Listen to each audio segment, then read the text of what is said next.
নিপুণের জন্য সিনেমা থেকে বাদ পড়া নিয়ে এবার একই বলল চিত্রনায়ক জায়েদ খান। বিস্তারিত জানতে ভিডিওটি শেষ পর্যন্ত দেখুন।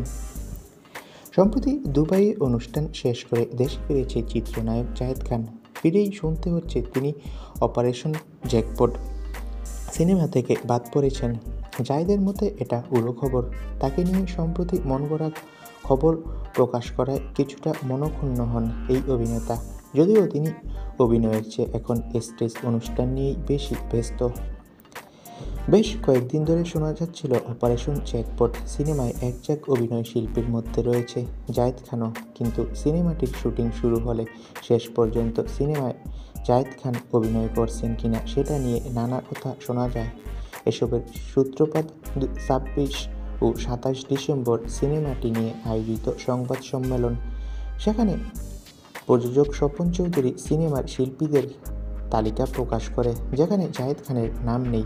এ নিয়ে গণমাধ্যমে সংবাদ প্রচার করা হয় জায়েদ খান বাদ পড়েছেন। এমন খবর দেখেই রেগে যান জায়েদ খান। জায়েদ খান বলেন, আমি এই সিনেমাতে তো চুক্তিবদ্ধই হইনি, তাহলে আমি বাদ পড়ব কীভাবে?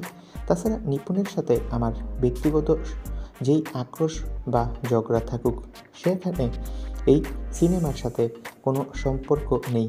তো বন্ধুরা, জায়েদ খান এই সিনেমায় নাকি চুক্তিই করেনি, তাহলে বাদ পড়ার প্রশ্ন আসে কী করে? জায়েদ খানের মন্তব্য এমনটাই।